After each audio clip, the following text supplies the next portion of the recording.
रात के करीब 12 बज रहे थे। विजय अपने ऑफिस में काम खत्म करके लौटने की तैयारी कर ही रहा था कि अचानक उसके मोबाइल की घंटी बजी।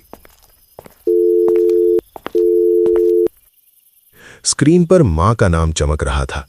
विजय ने झटके से फोन उठाया तो दूसरी तरफ से मां की बेहद परेशान आवाज आई। विजय, तुम्हारी दादी की तबीयत बहुत ज्यादा ही खराब हो रही है बेटा। डॉक्टर कह रहे हैं कि उन्हें जल्द से जल्द अस्पताल में एडमिट करना होगा। तुम कल सुबह की पहली ट्रेन से रामपुर आ जाओ।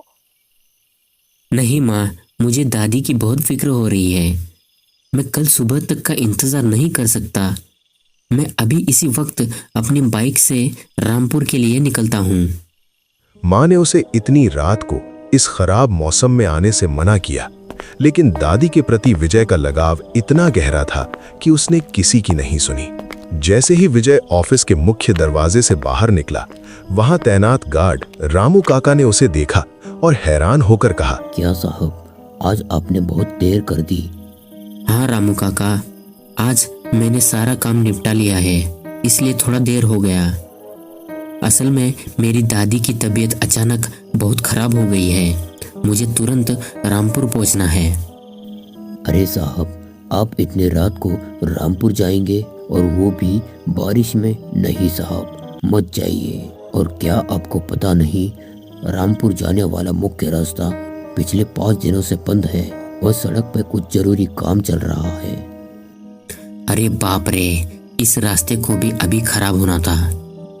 कोई बात नहीं रामू काका, मैं रामपुर जाने वाली उस पुराने पुल के रास्ते से चला जाता हूँ। पर साहब, इतनी रात को उस पुराने पुल वाले रास्ते पर अकेले जाना ठीक नहीं होगा। आप मेरी एक बात मानिए, आप कल सुबह चले जाइए। उस रास्ते पर रात में जाना ठीक नहीं है। नहीं रामू काका, बस रास्ता थोड़ा कच्चा ही तो है ना। मैं धीरे धीरे आराम से रामपुर पहुंच जाऊंगा, तुम परेशान मत हो। नहीं साहब, मैंने उस रास्ते के बारे में बहुत अजीब सी बातें सुनी है। रात में उस रास्ते पर जाना ठीक नहीं है। पर रामू काका, मुझे मेरी दादी की बहुत फिक्र हो रही है। मुझे जल्द से जल्द उनके पास पहुंचना है। ठीक है साहब, अगर आप इतनी ही जिद कर रहे हो तो जाइए, पर एक बात ध्यान में रखना, रास्ते में आपको कोई भी रोकने की कोशिश करे तो बिल्कुल मत रुकना। ठीक है रामू काका। इतना कहकर रामू काका ने अपने हाथ में पहनी हुई काले मोतियों की एक माला उतारी और विजय के हाथों में थमा दी। उनकी आंखें बहुत गंभीर थीं। साहब, इस माला को अपने हाथ में पहनिए और हाँ, वहाँ पहुँचने के बाद मुझे फोन जरूर करिए। ठीक है रामू काका। वैसे मैं इन सब चीज़ों के बारे में नहीं मानता, पर आपके लिए मैं इसे पहनता हूँ। इसके लिए शुक्रिया। अब मैं निकलता हूँ। विजय उस काली मोतियों की माला को अपने हाथ में पहनकर पुराने पुल के सुनसान रास्ते की तरफ निकल पड़ता है।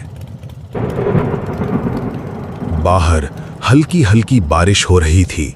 रास्ता एकदम सुनसान और गहरा काला था। धीरे धीरे पक्का रास्ता खत्म हो गया और पथरीला कच्चा रास्ता शुरू हो गया। घने पेड़ों के बीच से गुजरने वाला वो रास्ता बेहद डरावना लग रहा था।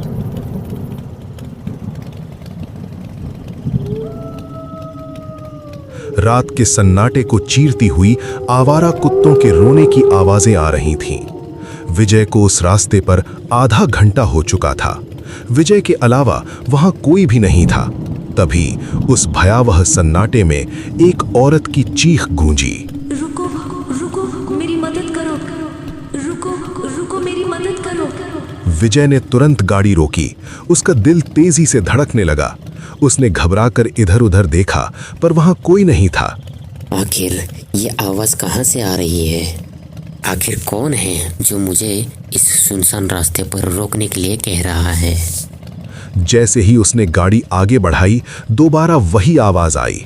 इस बार वो आवाज बहुत नजदीक और साफ थी। रुको रुको, मेरी मदद करो। तभी बाइक की हेडलाइट की रोशनी में उसे सड़क के किनारे एक औरत गिरी हुई नजर आई। विजय ने बाइक धीमी की। अचानक उसके दिमाग में रामू काका के शब्द गूंजे कि रास्ते में कोई भी मिले तो बिल्कुल मत रुकना। विजय ने सोचा कि वो आगे बढ़ जाए। वो थोड़ा आगे बढ़ा, लेकिन तभी उस औरत की बेबस आवाज फिर गूंजी। रुकिए, कृपया रुकिए, मुझे जल्दी गांव पहुंचना है। मेरी बेटी बहुत बीमार है, रुकिए। अपनी बीमार बेटी का नाम सुनकर विजय का दिल पिघल गया। उसने गाड़ी पीछे की और उस औरत के पास वापस आया।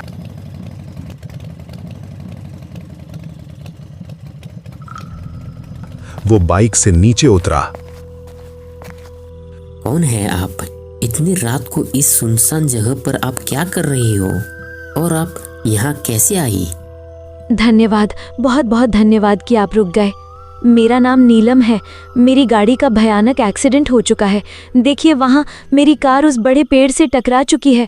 कृपया मेरी मदद कीजिए। विजय ने उस तरफ देखा जहां एक कार पेड़ से टकराई हुई थी। अरे बाप रे, ये तो बहुत बुरा हुआ। वैसे तुम इतनी रात को कहाँ जा रही थी? असल में मैं रामपुर गांव की ही रहने वाली हूँ। मैं रोज शहर नौकरी करने जाती हूँ। आज मेरी बेटी अस्पताल में एडमिट है। उसे निमोनिया हो गया है। मुझे उसके पास जल्द से जल्द पहुँचना था, इसलिए मैं शॉर्टकट के चक्कर में इस पुराने रास्ते से निकल पड़ी। अचानक मेरी कार के सामने कोई आया, मेरा ध्यान भटक गया और गाड़ी पेड़ से जा टकराई। यहाँ तो वाकई बुरा हुआ। विजय को उस औरत पर बहुत दया आती है। पर घबराओ मत, मैं भी रामपुर ही जा रहा हूँ। चलो मेरे बाइक पर बैठो, मैं तुम्हें तुम्हारी मंजिल तक छोड़ दूंगा। अरे भाई साहब, ये तो बहुत अच्छी बात है, चलिए। और वे दोनों बाइक पर बैठकर उस डरावने रास्ते पर आगे निकल पड़े। सफर आगे बढ़ने लगा।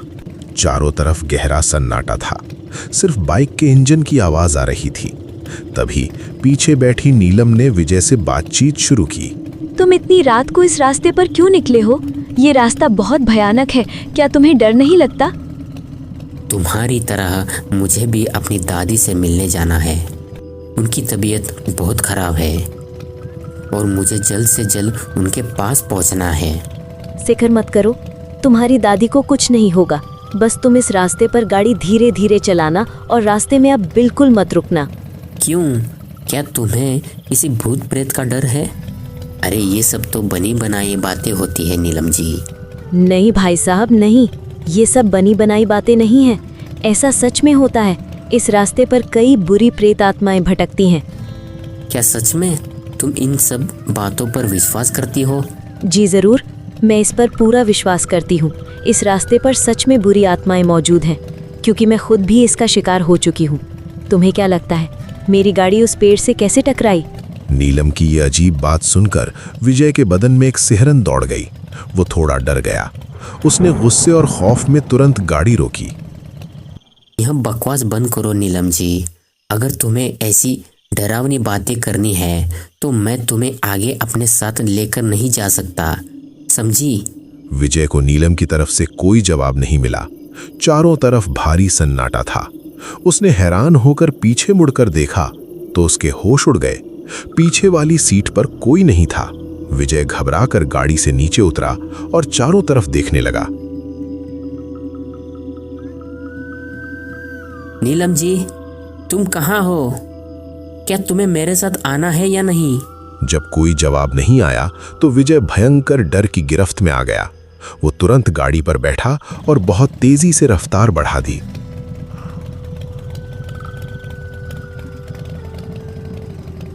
गाड़ी अभी कुछ ही दूर गई थी कि अचानक विजय को महसूस हुआ कि उसके पीछे वाली सीट पर कोई बैठा है। उसने झटके से ब्रेक मारा और पीछे देखा। वहां नीलम मुस्कुराते हुए बैठी थी। अरे तुम कहाँ चली गई थी? मैं तो यहीं पर बैठी हुई थी तुम्हारे पीछे। देखो नीलम जी, अगर तुम्हें इस तरह का मजाक करना है तो मैं अकेले ही चला जाऊंगा। अरे नहीं नहीं, मैं भी आपके साथ चलूंगी। मुझे भी गांव जाना है जल्दी। मेरी बेटी मेरा इंतजार कर रही है। वे दोनों फिर से आगे बढ़ने लगे।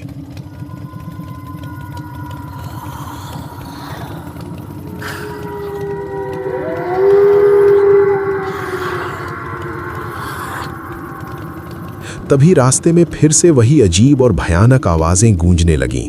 हवाएं तेज हो गईं। देखो, ये आवाजें तुम सुन रहे हो? ये उसी प्रेतात्मा की आवाजें हैं। पर तुम बिल्कुल मत घबराओ, बस गाड़ी आगे बढ़ाते रहो। देखो, तुम मुझे फिर से डरा रही हो। अब चुपचाप बैठो और मुझे शांति से गाड़ी चलाने दो। विजय गाड़ी चलाता गया। तभी अचानक हेडलाइट की रोशनी में सामने रास्ते पर कुछ धुंधला सा नजर आया। जैसे ही गाड़ी नजदीक पहुंची, विजय के पैरों के नीचे से जमीन खिसक गई। बीच रास्ते में एक बेहद अजीब और खौफनाक औरत खड़ी थी। उसकी आंखें खून की तरह लाल थीं और बाल बिखरे हुए थे। उसने रास्ता रोक रखा था। विजय पूरी तरह से डर से कांपने लगा। उसने मदद के लिए जैसे ही पीछे मुड़कर देखा, पीछे बैठी नीलम फिर से गायब हो चुकी थी। लेकिन तभी हवा में नीलम की आवाज गूंजी। रुको मत विजय, आगे बढ़ो। रुको मत विजय, आगे बढ़ो। नहीं, अब तुम आगे नहीं बढ़ सकते, ये मेरा इलाका है। इतना कहते ही वो भयानक प्रेत अचानक हवा में गायब हो गया। उसी पल विजय को अपने हाथ में पहनी हुई माला में एक हल्की सी गर्माहट महसूस हुई। विजय तुरंत सब समझ गया। रामू काका बिल्कुल सही कह रहे थे। मुझे यहाँ किसी भी हालत में नहीं रुकना चाहिए। विजय ने बिना एक पल गंवाए एक्सीलरेटर दबाया और गाड़ी आगे बढ़ा दी। तभी वो भयानक प्रेत दोबारा प्रकट हुआ और हवा में तैरते हुए गाड़ी के पीछे दौड़ने लगा। रुको, तुम आगे नहीं बढ़ सकते, तुम अब मेरे इलाके में हो। विजय ने पीछे मुड़कर देखा, नीलम फिर से पीछे वाली सीट पर आ गई थी, पर इस बार उसकी आंखों में एक अलौकिक शक्ति थी। अब विजय बिल्कुल नहीं रुका और मौत की रफ्तार से गाड़ी को आगे भगाता रहा। वो प्रेत बार बार पीछा करता रहा। रुको मत विजय, आगे बढ़ो। रुको मत विजय, आगे बढ़ो। बहुत मुश्किल से आखिरकार किसी तरह विजय ने वो भयानक पुराना पुल वाला रास्ता पार कर लिया। जैसे ही रामपुर गांव की सीमा शुरू हुई, वो प्रेत चीखते हुए गायब हो गया और साथ ही पीछे बैठी नीलम भी हमेशा के लिए ओझल हो गई। सुबह विजय अपनी दादी को सुरक्षित तरीके से रामपुर के बड़े अस्पताल में ले आया। उसने डॉक्टर से बात की। अब उसकी दादी पहले से बेहतर महसूस कर रही थी। तभी विजय ने रिसेप्शन पर लगे एक पोस्टर को देखा तो उसके रोंगटे खड़े हो गए। वो पोस्टर उसी नीलम का था जो पिछली रात रास्ते में विजय से मिली थी। ठीक 4 दिन पहले पुराने पुल के पास वाले रास्ते में एक कार दुर्घटना में उसकी मौत हो चुकी थी। जैसा कि नीलम ने कहा था कि उसकी बेटी बड़े हॉस्पिटल में एडमिट थी, विजय के पता करने के बाद वो बात सच निकली। अब विजय को पूरा माजरा समझ आ रहा था। वो कोई बुरी आत्मा नहीं थी, वो तो एक मां की तड़पती हुई रूह थी जो अपनी बेटी के पास पहुंचना चाहती थी और उस रास्ते पर भटकने वाले दुष्ट प्रेत की चपेट में आ गई थी। और विजय इस रास्ते से सही सलामत बच सके, इसलिए वो उसकी जान बचा रही थी। विजय का वो अनुभव इतना अलौकिक था जिसे वो अपनी जिंदगी में कभी नहीं भूल सकता था। विजय के वहां से बच निकलने का श्रेय सिर्फ नीलम को नहीं बल्कि रामू काका को भी जाता है। विजय तुरंत रामू काका को फोन लगाता है और रात की सारी आपबीती सुनाता है। फोन पर रामू काका की गंभीर आवाज गूंजी। साहब, मैंने कहा था ना कि उस रास्ते पर बुरी शक्तियां हैं। वह तो भला है कि मेरी माँ के दिए गए काले मोतियों की माला की, जिसने दुष्ट प्रेत की शक्तियां को बांध दिया और आपको बचा लिया। आपका बहुत बहुत धन्यवाद रामू काका। उस खौफनाक रात में एक रक्षक रूह और रामू काका के पवित्र काले मोतियों के कवच ने मिलकर विजय को मौत के मुंह से बाहर निकाल लिया था।